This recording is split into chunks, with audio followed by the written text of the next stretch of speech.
as people come in, I like to keep it up and see who joins us. Okay, welcome everybody as you are coming into the webinar. This is going to be exciting. So thank you everybody for coming. We'll give everybody just a few minutes to come in. We're going to learn a lot. You're going to learn a lot from Rom. People are still closing the tax reports. That's right. Yeah. So it's going to be amazing what we hear. I can't wait, Rom, for you to. I got a lot of questions for you on your your entrepreneurial journey. It's going to be really exciting. So, really appreciate everybody coming in. And so we know, there's a tax deadline in the U.S. But if you could just let us know in chat, like where you're coming in from. That's always good to see where people are joining us from. And let's see, can you see the chat? I think I can see the chat here.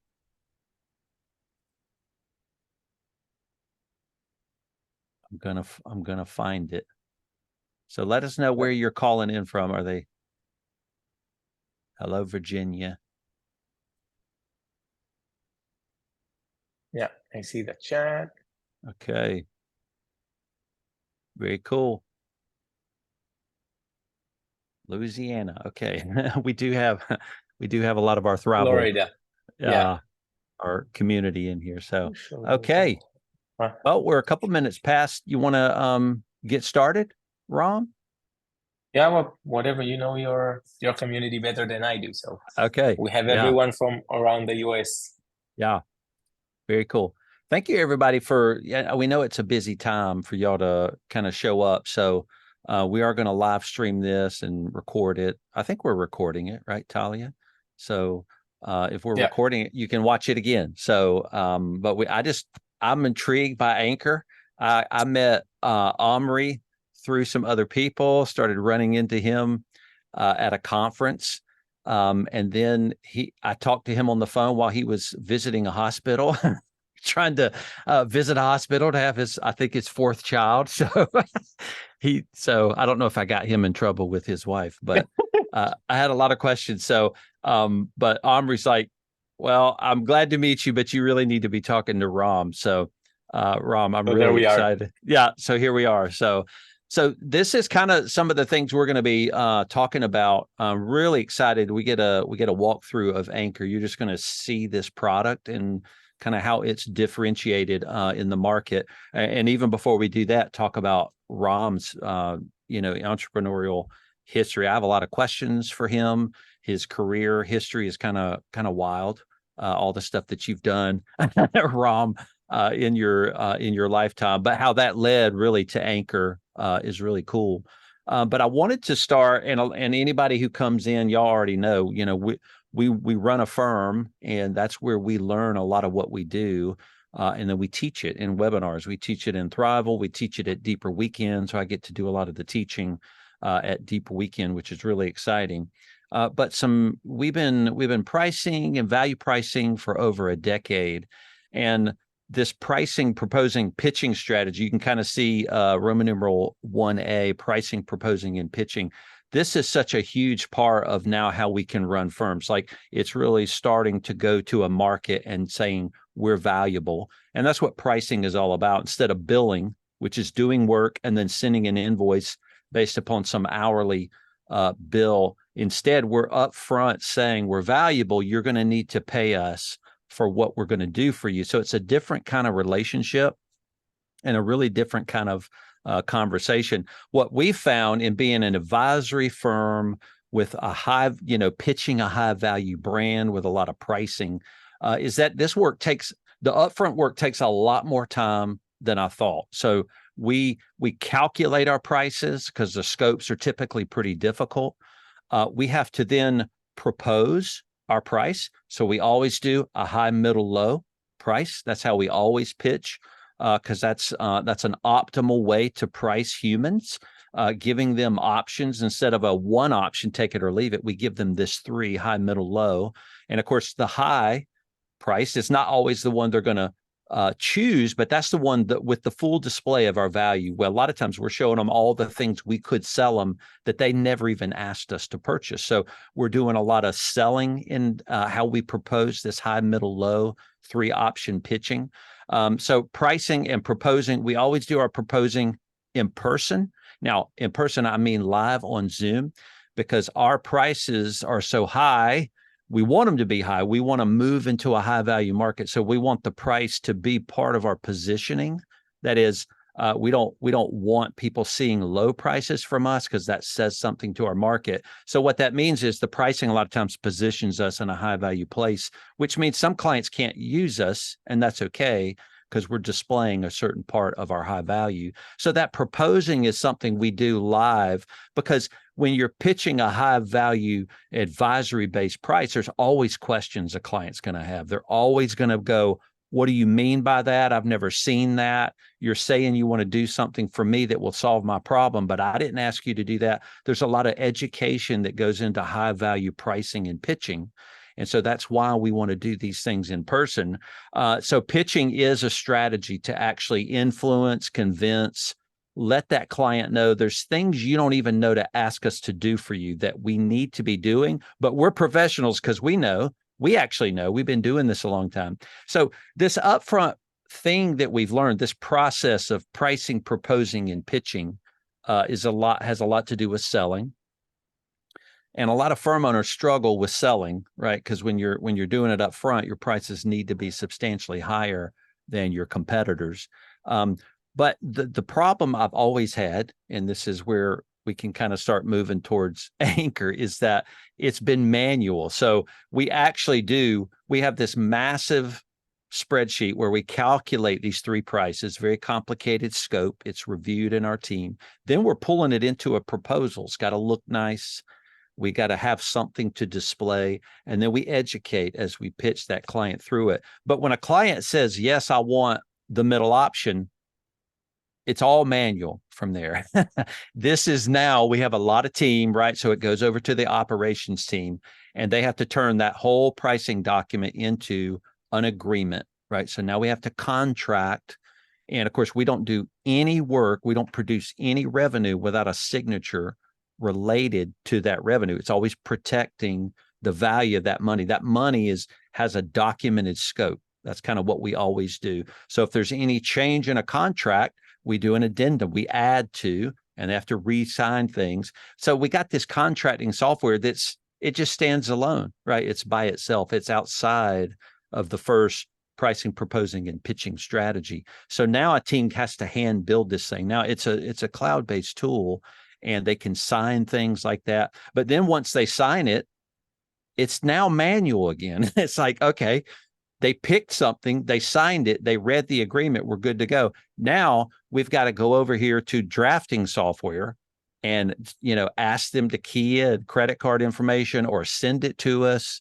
And you're relying on, those systems to actually draft that money. You're at the mercy of whatever product is drafting your money for you, right? Depending on ACH or credit card, if it's international, that money float and exchange through international markets can be extremely expensive too.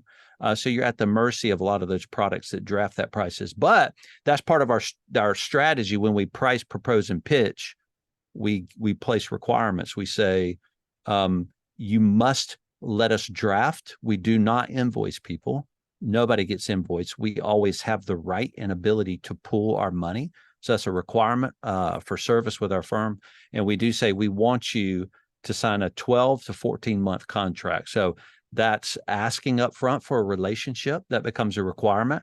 And then the drafting is on a recurring monthly or weekly. So for CFO or high advisory, we always make them pay weekly. And so weekly is saying, hey, our value's higher, so we're going to take our money to relate and match the value we're given. So if we're serving you weekly on a high advisory CFO type package, we want to take our money weekly. And that's the cool thing about this upfront pricing, proposing, and pitching, is that you can set yourself up as a high value provider. And then you can ask for your money in different ways. and we require drafting. I think all firms should require drafting. I don't think we should be asking for money, but that's how we do it. So, Rom, I started hearing about Anchor, and it's like all these manual pieces you've built into the whole product. So I don't know if you have any thoughts about the manual part of what we do before I start asking you things about your career that I'm very interested in. Yeah, so I actually have a lot of things, Okay. a lot of thoughts. I You're really very like the fact, curious entrepreneur, right? yeah, I really like the fact that you called it strategy, pitching strategy. So pricing, proposing, and pitching strategy, because I think Yeah, that it has to come as a strategy, right? What kind of clients for sure. you're targeting, what you're asking them. And I think that the fact that you know what you want also builds up trust and Yeah, helps you right. to increase the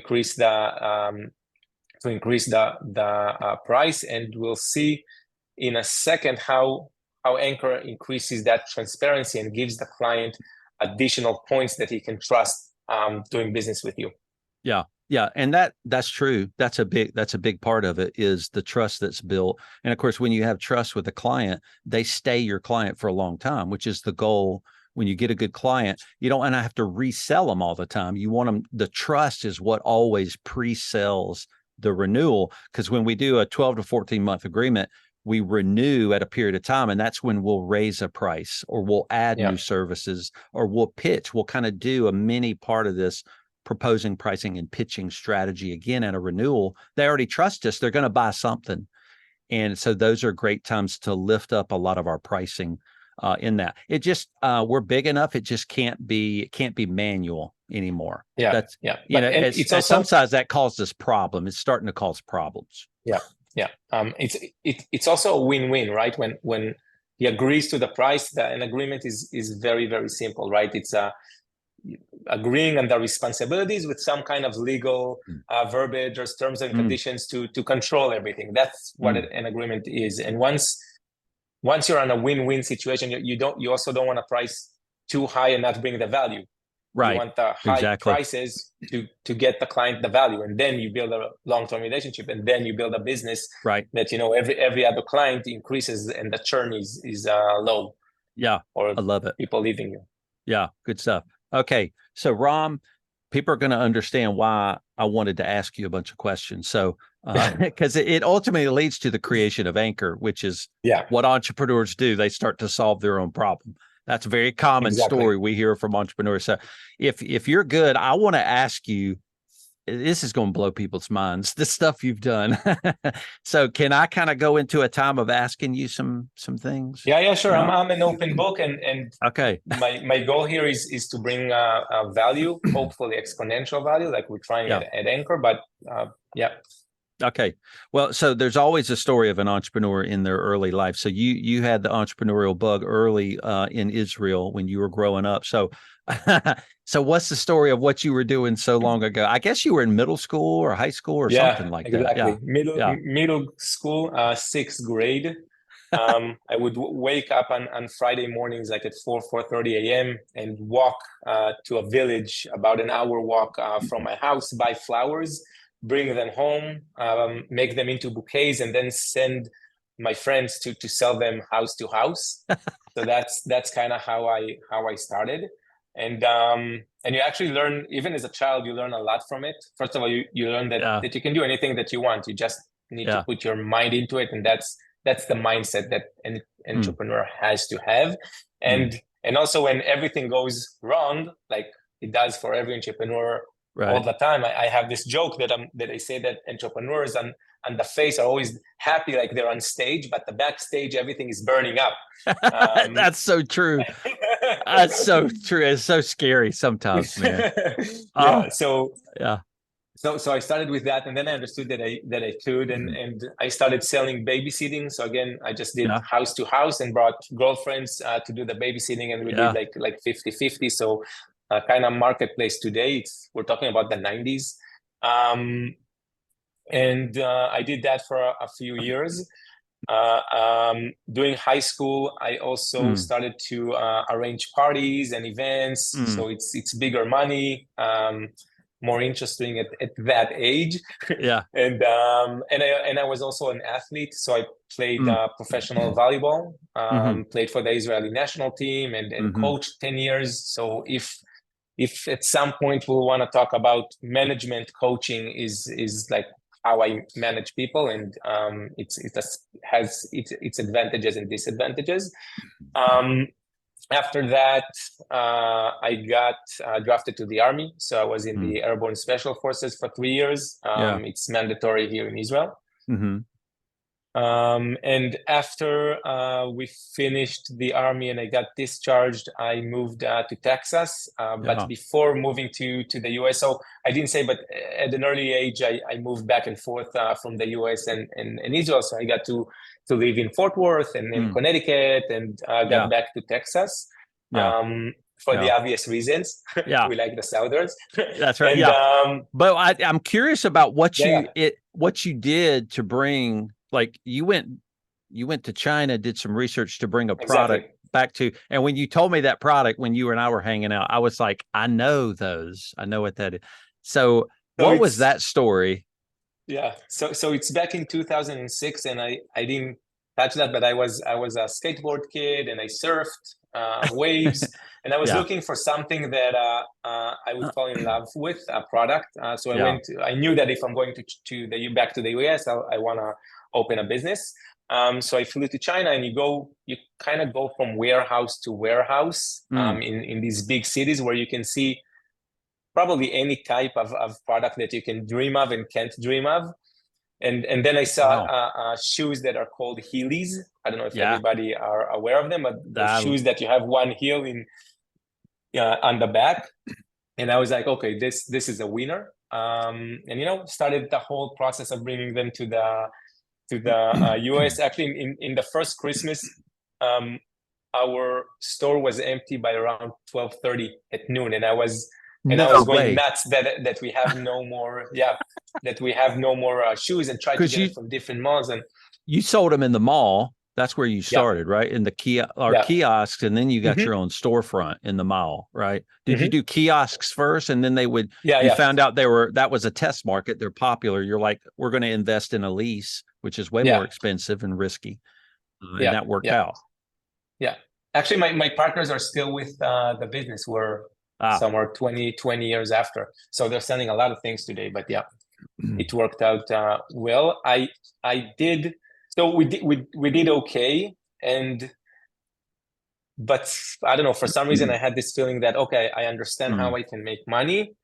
Now I wanna do something more with my life. We live only yeah, once, so I was looking mm, for, and I love, from a very early age, I love helping people, and yeah, I was looking for a way to do that. Went for about a year to travel in South America, yeah. thinking, and it brought me Okay, to our profession, and being an accountant, and helping people build businesses. okay. So I So you went, went back to Israel, and so you're not only a CPA, but you have a law degree too. yeah, Okay, and yeah, so that's after South America. You went back to Israel, and that's where you got your degree. yeah, Okay, okay. So, yeah. So and then that's where you really like after your degree, that's when you really started getting into businesses, starting businesses. So, what was kind of your first startup after school? okay, so first of all, it's pretty obvious that doing school, I almost dropped out. I don't know, tens of times with Right. ideas, Of and course you and did. and yeah, and my dad always told me, if you believe in it, like, do it. That's Ah, that's so don't. cool.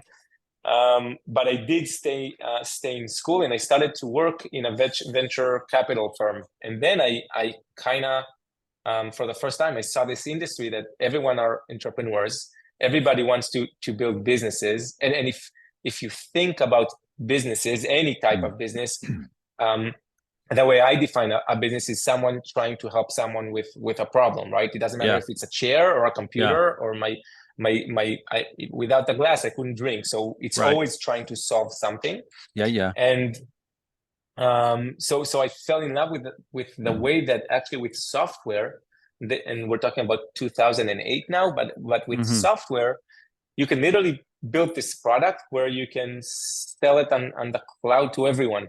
Yeah. Which is Without amazing. manufacturing, without logistics, without all Yeah. the pains that other businesses have. Fell in love with that.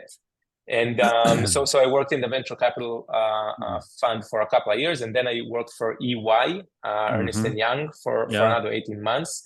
And then I started my first company. The name was Tipengo, and what we tried to do is connect the social data back in 2011 to location-based services. Nice. So Yeah. we started to have check-ins and Facebook and a lot of information on social. And we had this idea that we can profile a person, but also we can profile a place or an event in a specific hour, and then match people with the places with the people that they're looking to hang out with.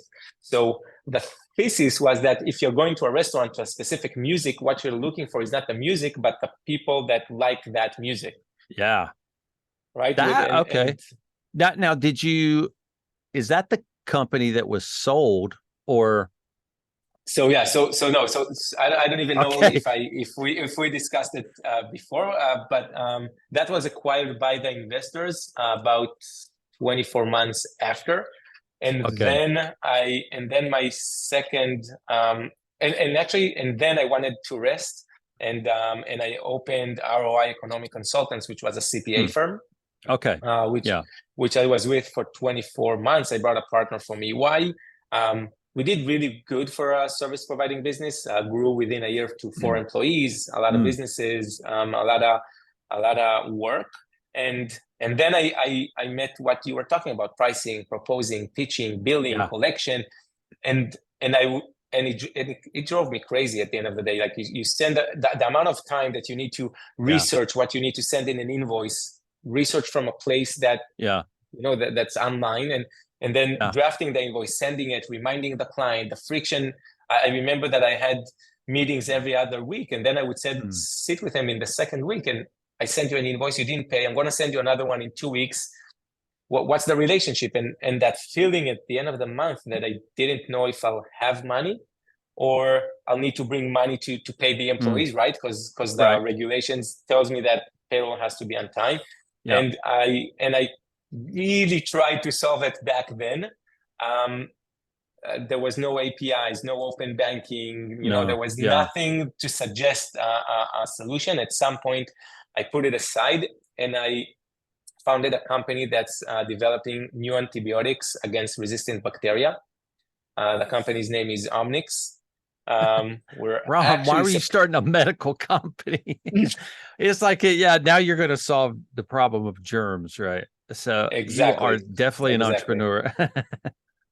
Exactly. And actually, that company just received approval to start phase 2 in human beings by the FDA. It's funded by the NIH in the US and the Army, and the US Army, and Horizon 2020, which is a very big organization in Europe. And I'm in the board there. After that, I started a cybersecurity company, which we talked about. Called that one was sold to Symantec, right? Yeah, that one was acquired by Symantec for $250 million, and then so we grew it from 0 to around 100 employees, millions of dollars in revenue. I learned a lot from it, and throughout the time, both in Fiberglass and in Omnix, you keep seeing all the account receivable challenges. But also the accounts payable processes, and the amount of time that it takes, the errors that happen, like duplicate payments, sending the wrong invoice, getting an invoice from a different company, the rates are like everything can be wrong, and I kept having that idea of I'll need to solve it at some point. But you just were living through it at that time. You were actually just dealing with the frustration and friction of just trying to get your money. In these CPA firms, these startup companies. And that's this point 2B here, where you started to run into something that was so disruptive. And I guess, is that where Anchor started to come in? It's like a piece of software can solve this problem. right? Exactly. So at some point, I started to look at at that problem again and try to really understand why it's happening. So it does have a few reasons, but there is one reason that comes back, and when you talk about it, then it becomes very, very obvious. And that's, I think, so even before that, actually, because we did make slides. So before I get to that point, I was looking to do a company. I knew where I want to be at around accounts receivable, accounts payable, and payments. But I made a checklist, and one of the checks that I needed to make is to help people in scale. So I said, okay, let's also research what's the biggest pains that real people, real businesses, small businesses, just like I felt, like what are the challenges? And after researching it for a long time, I brought here a slide that Intuit holds 70-80% of the small business market in the US. Amazing.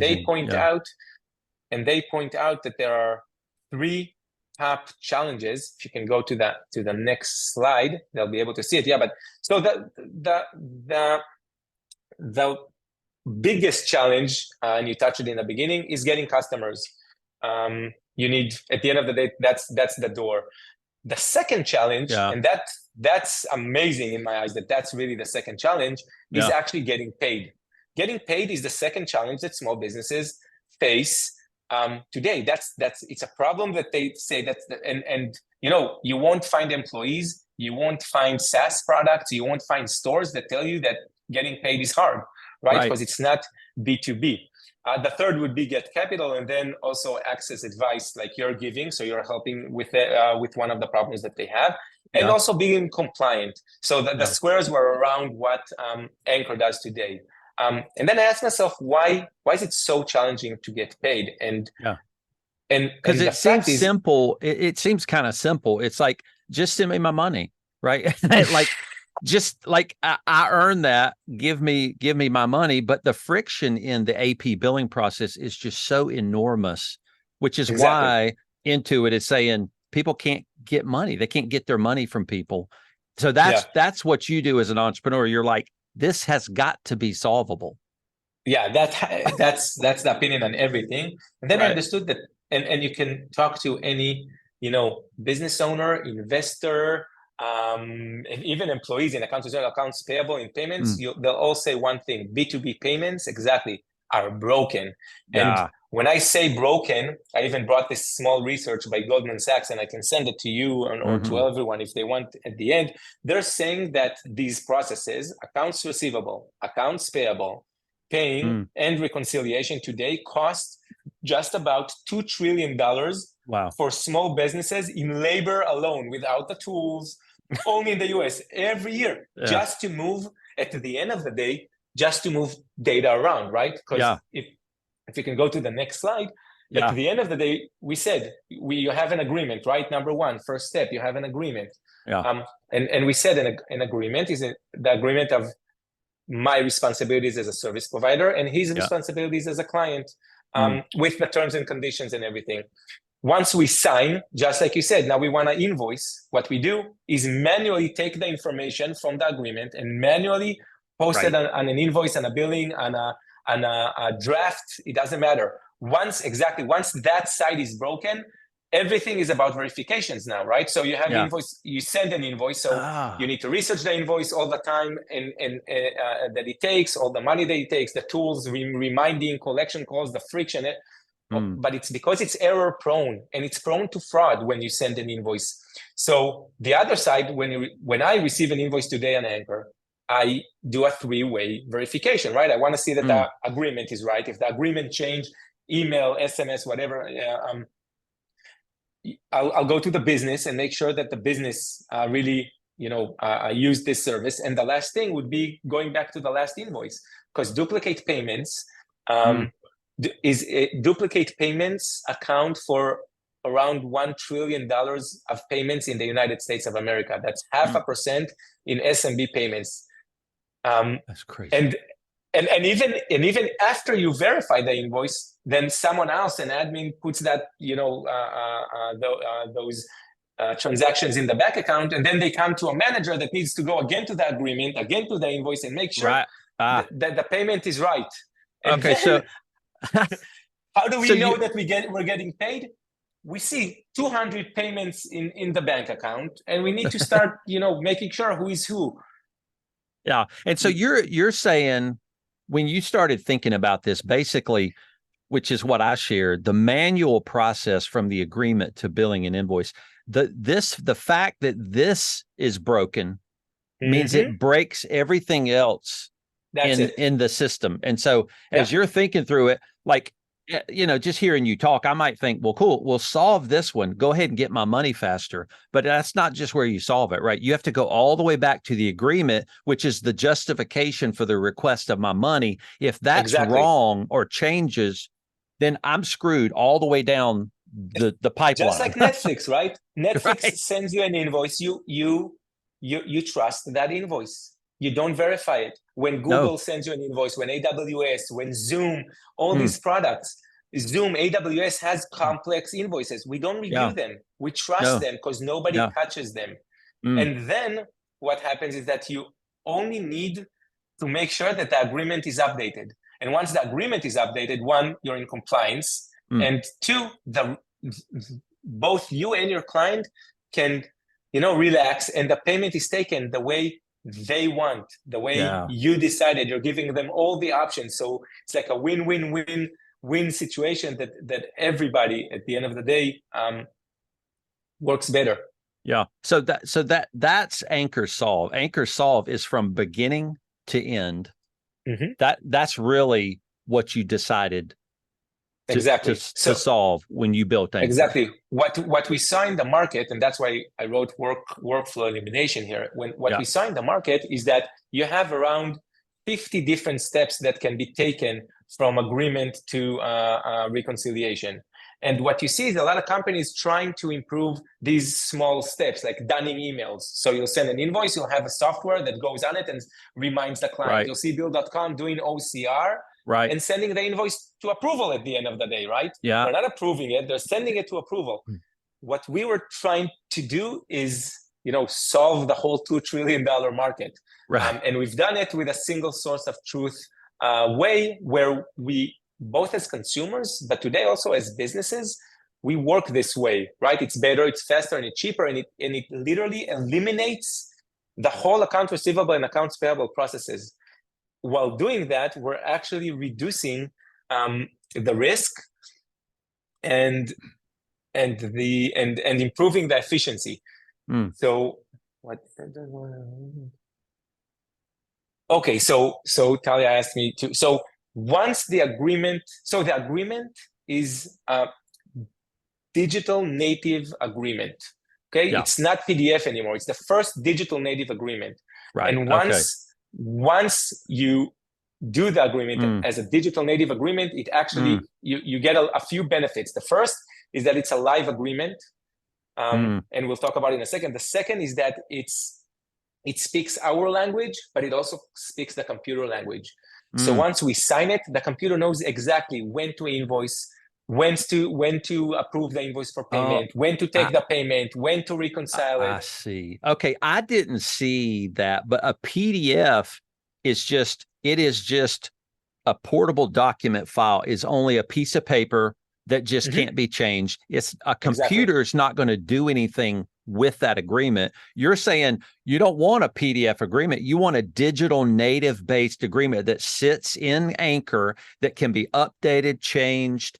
Exactly. And then when that agreement is being done correctly, the computer knows what to do with it. It's like, okay, I'll bill that additional money you just put in there.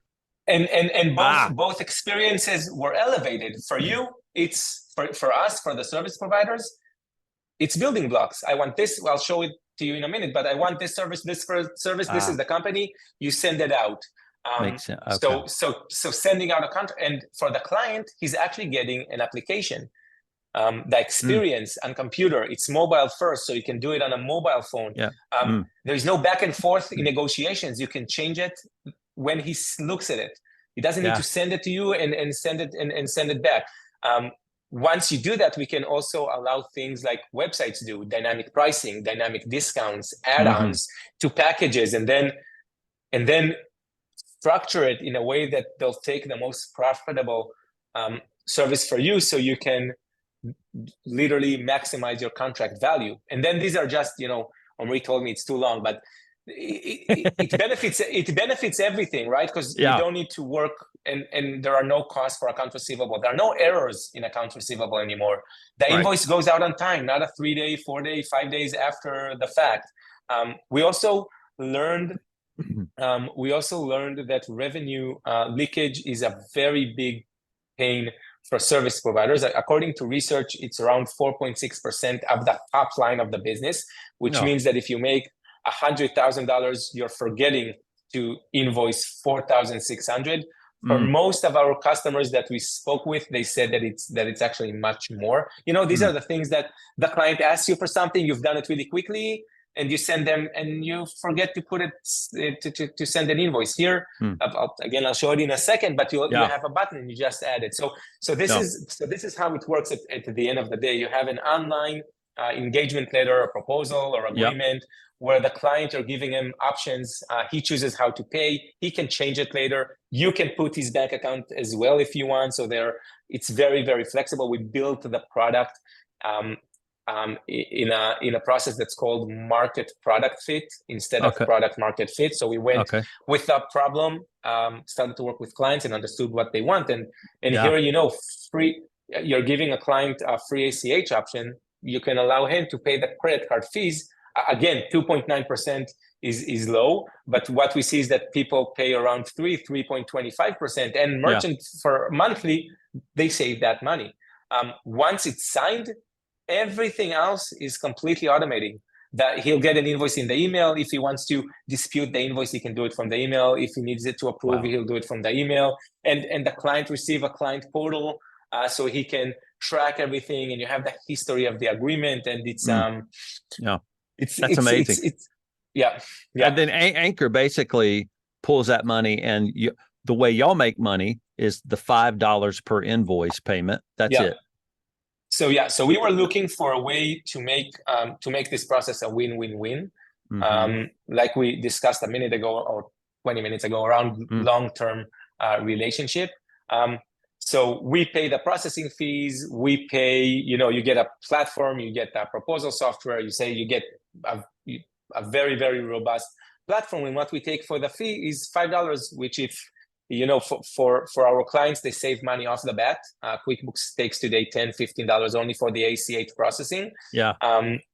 For us, it's super valuable. It's profitable. We're connected to the banks, so it costs us less, and the client doesn't pay anything. He only gets the value of a client portal. He can see the invoices. He can change the bank account, whatever he wants, split payments, and the reconciliation for both sides is automatic. And we tried to build this reconciliation engine that also does refunds and disputes and every type of transaction, not only the regular stream of payment in, payment in, and that's it, but also things that move. And I actually I'll be happy if you like, I can show you a little bit the product. So we said I'll do this and then do this. Okay, so I went in the product about, an hour ago, and just took a real picture of a real back office of one of our clients. So on the right-hand side, you can see the agreement pipeline. You can treat it as a CRM. This specific client has 377 clients on the system today. That means that we send at least 377 invoices for them every month. They have 14 proposals out waiting for a signature. Some are reviewed, some are only sent. We won't dive into it, but you can actually see when it was reviewed, what he looked at. You can do a reminder. The system itself does reminders to SMS or to mobile or to the email or whatever you chose. In terms of payments on the left hand side, you can see the invoice pipeline right now. So right now, so in the beginning of the month, you see the financial projection, which is close to nice. 100%. So you know exactly when the money is going to hit your account.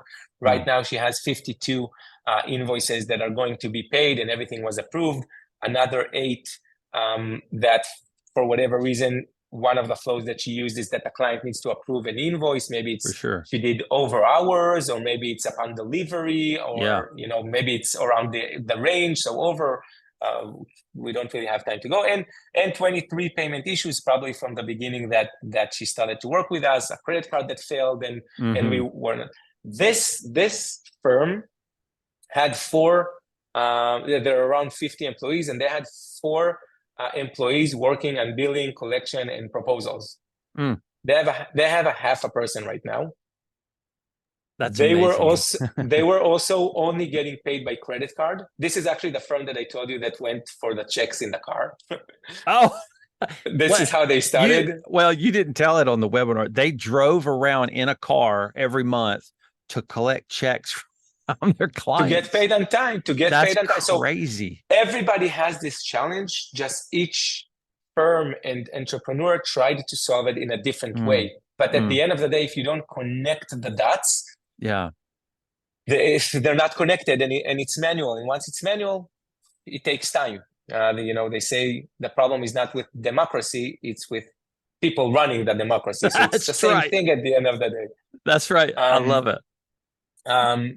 So we understood how it looks like. We'll get here soon. Okay, so just a little bit on how we build it. So when we built this is the demo itself. So when we build it, we said, okay, we actually started to build it without the proposal piece. We said, okay, we'll do OCR with the agreements. But what we understood when we went to the market is that most of the agreements are not even updated with the current, you know, payments. So we said, okay, so there are 3 goals at the end of the day when you send a proposal. You have, you want to maximize conversion. You want the highest conversion rate from your clients. You want to maximize the contract value, and you want it to be as efficient as possible for you. And that's exactly how we build it, right? So just like a website, just because it's a digital native agreement, very easy to make. Once you send it, you get live notifications. Once a client goes in, you can change it with the dynamic pricing and dynamic discounts and add-ons that I'll show in a second. You can control the value and increase it. So I made 2 different demo agreements, and I want to leave time for questions. This is one of them. This is how it looks like. So of course I have the template services and the template agreement. This is a monthly bookkeeping. You add a client, either a new one or another one if you want. Choose the services. You can choose anything you want in the services. You can make them manual. You can add a service. You can do whatever you want. You also choose the payment settings, when the invoice is sent, when the payment is taken. Some clients like the invoice to be sent a few days, 3 days before the payment is taken, so the client will have time. And also you have the agreement settings and the terms and conditions and the messages that you wanna do. And to your point, we can also do packages. And this time I'll look at it the way the client sees it. Yeah, that's what I love. Yeah. So you can, you know, choose the colors and do everything you want on this. But once you choose the package, you can really play around with it. So here I did a cleanup where the price actually goes down as the package increases. And same thing for the bookkeeping. Here I added sales tax, so the bookkeeping decreases, but you're taking the sales tax, etc. And once you choose, you can also give them, okay, so this is an add-on. You don't have to buy the QuickBooks subscription for me, but you can.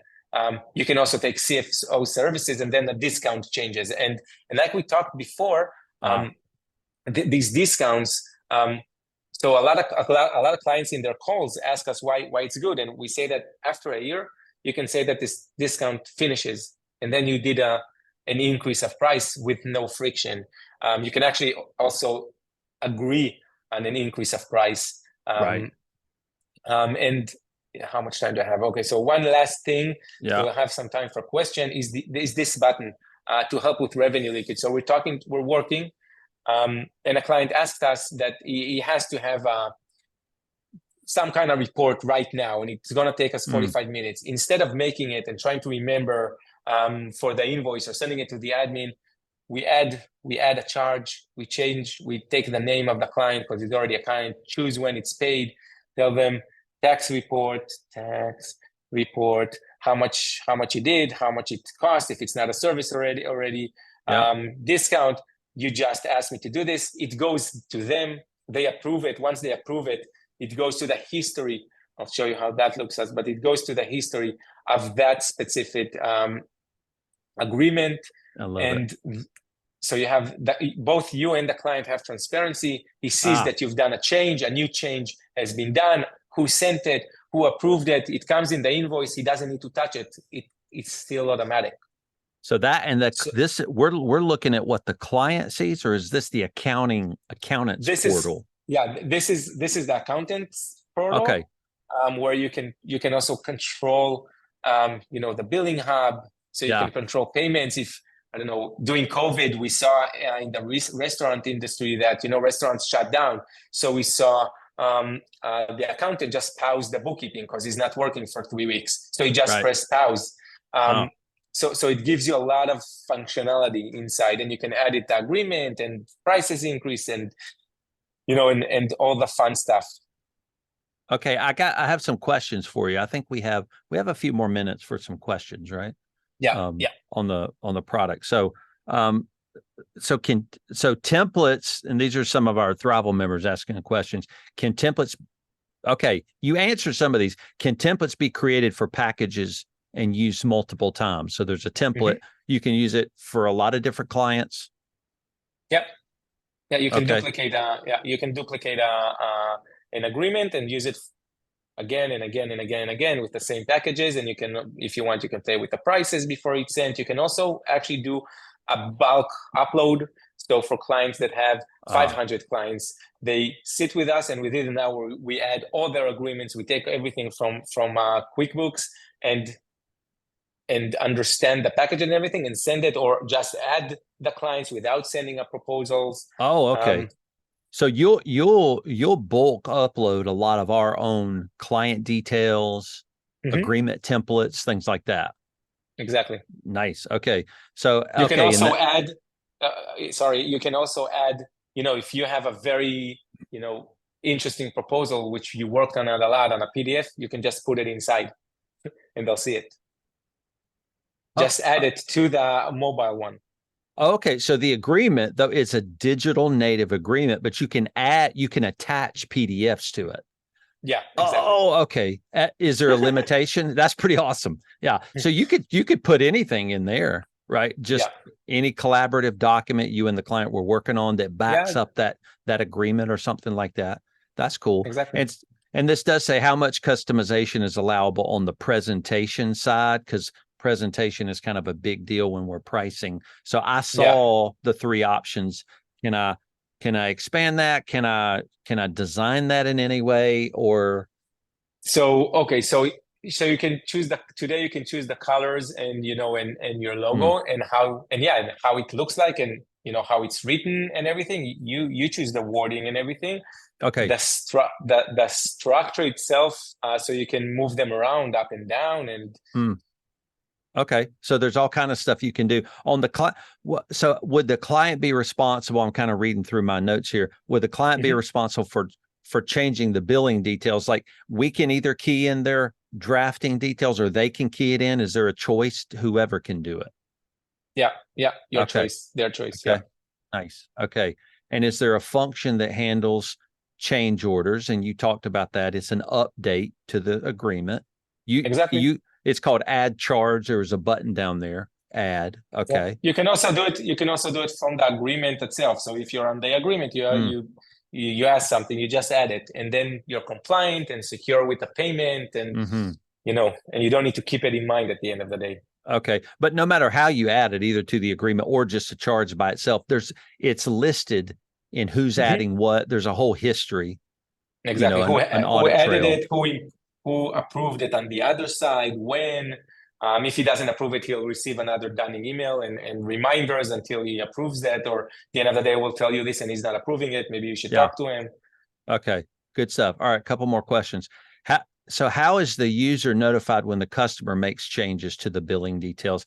Do you email the firm contact person, like somebody just changed the billing details or something like that? Or Exactly by email. yeah, And okay.